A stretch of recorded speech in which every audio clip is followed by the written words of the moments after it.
he can remove the illusion, even of ordinary living entities like us.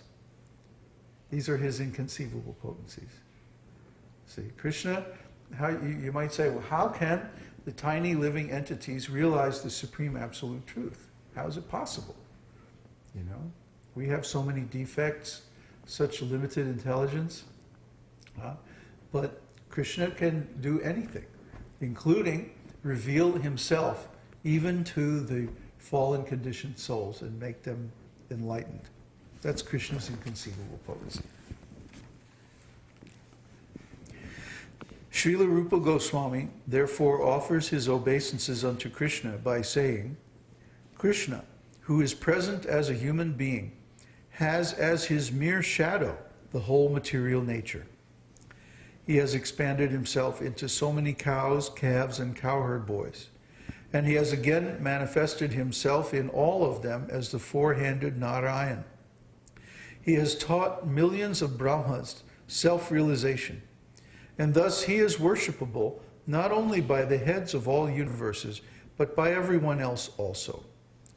Therefore, let me always accept him as the Supreme Personality of Godhead. This is in connection with that story about Lord Brahma. When Indra was defeated by Kṛṣṇa in the matter of taking the Parijata plant from heaven, Narada met Indra and criticized him. O Indra, great king of heaven, Kṛṣṇa has already defeated Lord Brahma and Lord Shiva. So what can be said of an insignificant demigod like you? Well, I bet Indra didn't want to hear that. Indra, he's so much in the mode of passion, you know. He very easily becomes insulted.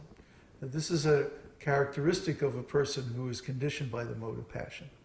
That the slightest little insult, and they become very offended. But of course, because Narada is the sage among the demigods, Indra couldn't say anything. He was just like...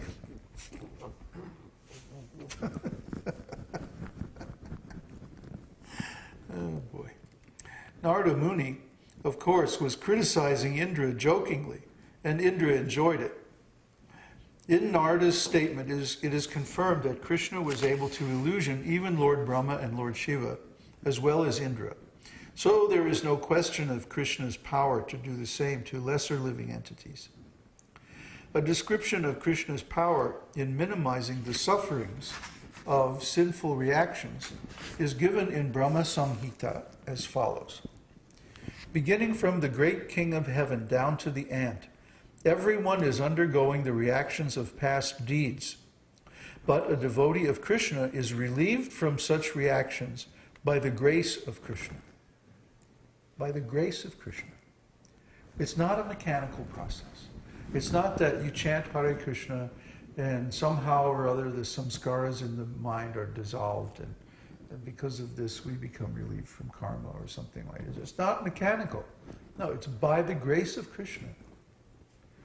See, this material nature is functioning under Kṛṣṇa's will. Kṛṣṇa makes the laws of material nature, like the laws of karma, the laws of action and reaction, the laws of material elements, and so on. So, if Kṛṣṇa wants to excuse someone from their karma, then he can do it, because the whole material nature is following his laws. So he can also remove those laws. He can also nullify them. He can also make an exception. He makes the rules, and he can also make the exceptions. So Vedanta Sutra describes the state of the self-realized soul as someone who has all their karmic reactions removed. And therefore, they don't take another birth. They don't take another material body. But the only karma that is left is called the prarabdha karma. Prarabdha means like a fruit, a fructified, ripened fruit. So that karma, which is ready to manifest in this life, at least to a certain extent, remains. And why is this? This is so that the enlightened souls can act as spiritual masters and teach the other souls in the material world by example, because they went through the process and they can show this process to the others. If Krishna removed all the karma from the enlightened souls, they would simply cease to exist in the material world. They would immediately go back to the spiritual world. But Krishna arranges that the self-realized souls get to stay in this world at least for a few years, until the natural time when their body would be finished anyway.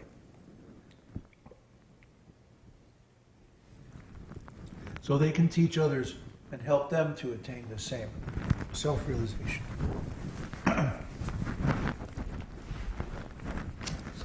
So, this was clearly proved when Krishna went to the place of Yamaraj, the Lord of Death, to reclaim the dead son of his teacher. Krishna's teacher had requested Krishna to bring back his dead son as a Guru Dakshina.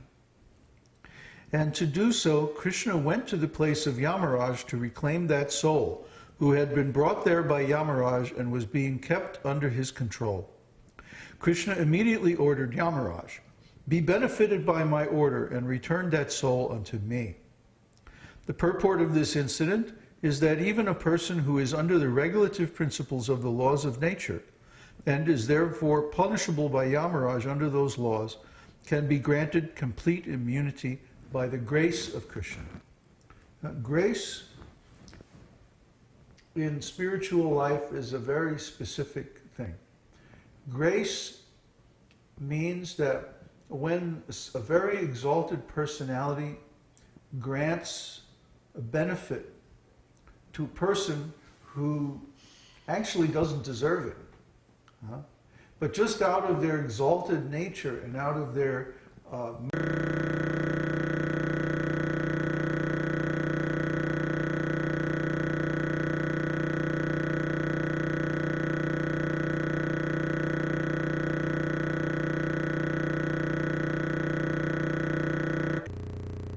nature. He was never under the laws of or the three modes. He was always engaged in devotional service, even from the birth itself. He never forgot Krishna. He never became conditioned by material nature. And the proof of this is that even at 5 years of age, he was organizing Rath-yatra and other festivals for the benefit of the people in his family. Can you imagine that? A little boy, 5 years old, and he's organizing festivals for Krishna. Come on, everybody, chant Krishna Kirtan. Come on, dance. Everybody, make a festival for Krishna. Come on. He's only 5 years old. And so, no ordinary youngster can do this. Only someone who is extremely fortunate. And Srila Prabhupada, I keep talking about Garbhadhan Samskara, and how this is the way to bring high quality souls into the world. Well, Srila Prabhupada was a product of this Garbhadhan Samskara process, and so was Bhaktisiddhanta. Our spiritual master and our spiritual master's spiritual master. They were both Nitya Siddhas. They were both ever liberated souls, consciously created, or I should say conceived, and brought into this world by their parents. Therefore, we call them His Divine Grace, or Srila Prabhupada. See, I will never accept either of those titles, because I'm not a Nitya Siddha. I'm an ordinary sadhana Siddha. I had to work very hard this lifetime to get self-realization. So that's just ordinary Siddha.